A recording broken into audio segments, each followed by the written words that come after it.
Call me Logan. That's not my real name, but it's what I use when the job calls for anonymity. I'm a private investigator, and no, it's not as glamorous as you think. Mostly, it's sitting in cars that smell like stale fries, watching people wreck their lives in real time. But occasionally, you get a case that makes you sit up. This one. It started with a man named Mark. Mid-40s, wealthy, the kind of guy who could buy happiness if it weren't so damn elusive.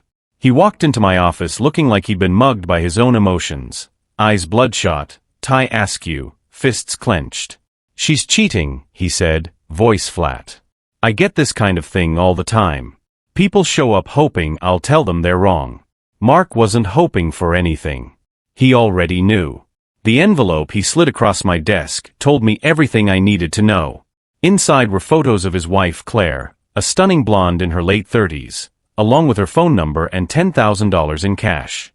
No explanation. Just evidence and a bribe to dig deeper. Her name's Claire. We've been married 16 years. Find out who he is. He didn't say if. He said who. That's a man who's already done the math. Claire was impressive. One of those women who could turn heads in a potato sack. Tall, sharp cheekbones, always immaculately dressed. The kind of person who doesn't need to try. Life just seems to work out for her. Except it wasn't yoga classes she was going to when she left the house. That much was obvious. She led me to him on day 3, an upscale bistro on the west side of town, all glass walls and overpriced small plates. She wasn't dining alone.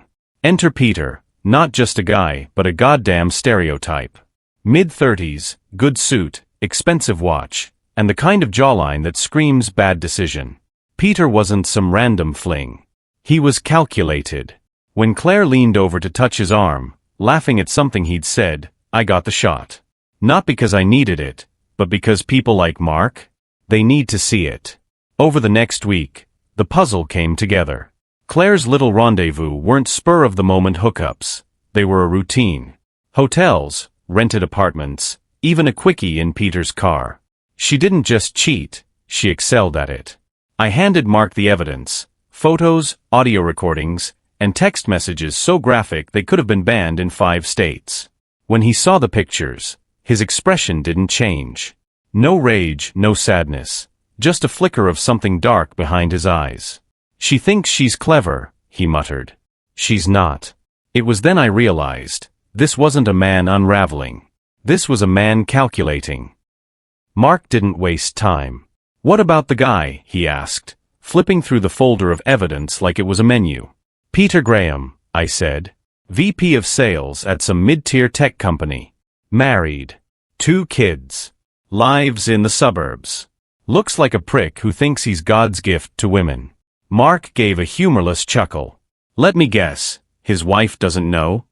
"Not yet," I replied, leaning back in my chair. "But from what I hear, she's not the type to take bad news lightly." Her name was Natalie Graham, and she wasn't just Peter's wife. She was the owner of the apartment where Claire and Peter had been getting cozy. Talk about shitting where you eat.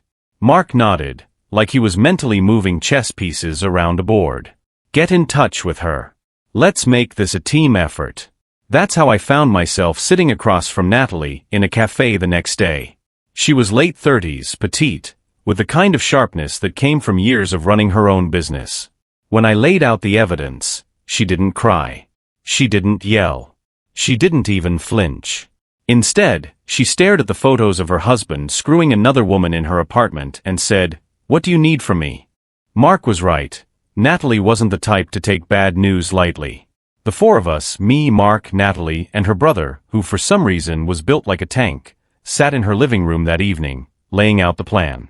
Natalie's father was ex-military with rumored mob ties. Her brother, Danny, was a boxer. Mark brought the legal expertise, I brought the dirt, and Natalie brought the fury. "They're meeting at the apartment tomorrow night," I said. 7 p.m. sharp. "I can rig the place with cameras." Natalie smirked. "Don't bother. I've got my own system. I'll send you the feed." She stood, smoothing out her skirt. "Here's how this is going to work. Mark, you'll get your divorce. I'll handle Peter. And as for your wife, She glanced at me, then at Mark. You want her humiliated or ruined? Both, Mark said without hesitation. Good, Natalie replied. They'll both regret this. Trust me. The next evening, I sat in my car outside the apartment complex, watching the live feed from Natalie's cameras on my laptop. Peter and Claire had no idea they were walking into the jaws of their own destruction. They arrived separately, Peter first, then Claire, all dressed up like they were going to prom instead of committing adultery. They greeted each other with a kiss that was nauseatingly passionate, then disappeared into the apartment. I texted Mark, "They're here." His reply was instant, "Let me know when to come up." It wasn't long before the noises started. Moans, gasps, the whole goddamn symphony. The camera caught everything. Peter grinning like he'd just won the lottery, Claire arching her back like she was auditioning for a Rorno. I sent the live link to Mark and Natalie. 10 minutes later, Mark's car pulled into the lot. Natalie wasn't far behind, with Danny riding shotgun. This wasn't just a confrontation, it was a goddamn reckoning. Mark didn't storm in. That's what I liked about him. He wasn't some hot-headed idiot who'd let his emotions get in the way. No, he was ice-cold, calculated, a man who knew the value of timing. When he reached the apartment door, he knocked calmly. 3 measured taps. Inside, the live feed showed Peter pausing mid-thrust. Claire scrambled for the duvet, pulling it over herself like a child caught sneaking cookies. "Room service," Mark called out, his voice steady. Peter looked confused but shrugged, slipping on a robe as he headed for the door. "Stay here," he told Claire. "I'll get rid of them." When the door opened, Peter had just enough time to register Mark's face before a fist the size of a hammer smashed into his jaw. He went down like a sack of bricks. Mark stepped over him, gun in hand, and walked straight into the bedroom. Claire froze, clutching the blanket to her chest. "Mark, what the hell are you doing here?" "What am I doing here?" His voice was eerily calm, like he was asking for the time. "Well, I figured if you're going to fuck around in another man's wife's apartment, the least I could do is stop by and say hi." Peter groaned from the floor, clutching his face. "Who the fuck are you?" he spat, blood dribbling from his mouth. Mark turned to him, the gun now casually pointed in Peter's direction. "Me? I'm the husband of the woman you've been screwing in your wife's apartment, you sack of shit. How's your jaw, by the way?" By now, Natalie and Danny were in the apartment too, standing silently in the doorway. Natalie looked at Claire with a mixture of disgust and amusement, while Danny crossed his arms, his sheer size making the room feel smaller. Peter scrambled to his knees. "Look, I don't know what you think this is, but—" Mark cut him off. "Oh, I know exactly what this is.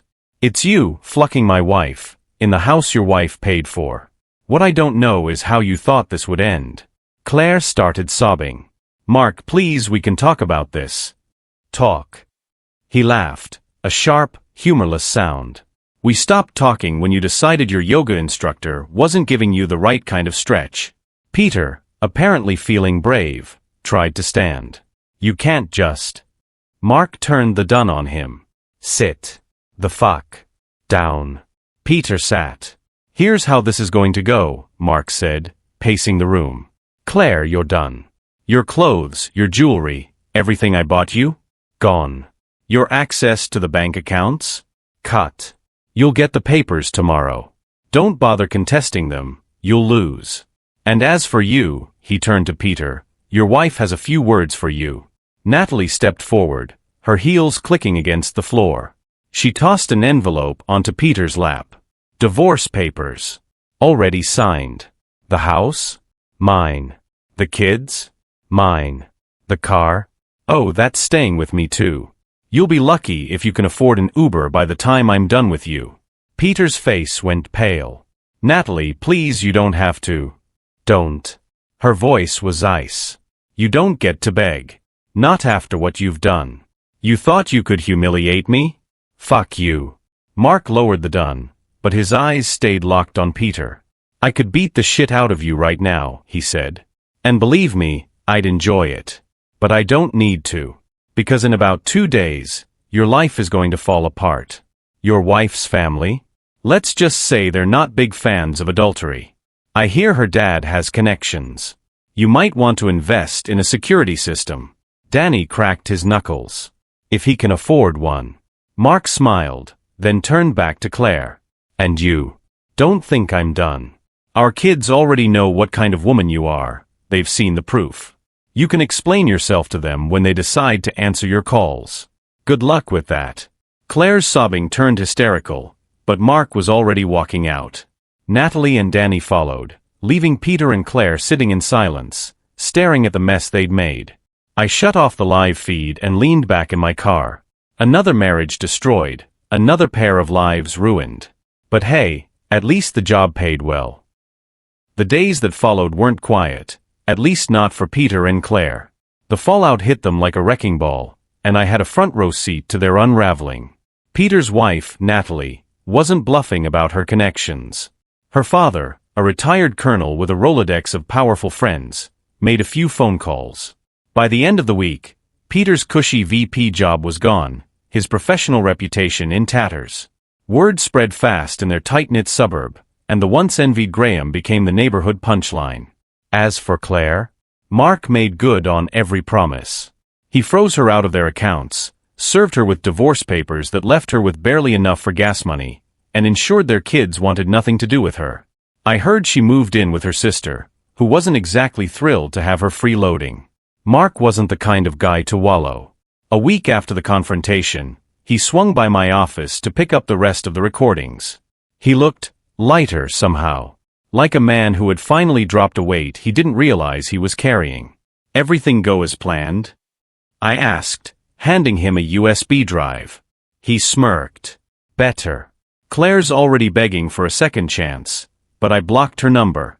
Kids are staying with me, which is a win. And Natalie?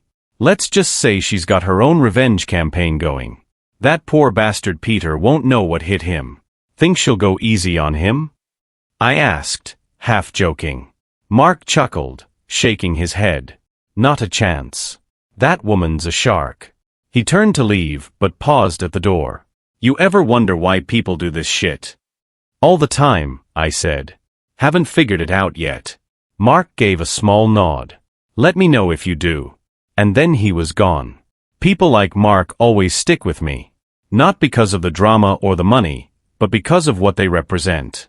He wasn't perfect, none of us are, but he handled betrayal the way most people only wish they could, with precision, control, and a cold dose of reality. Claire and Peter? They'll survive, but their lives will never be the same.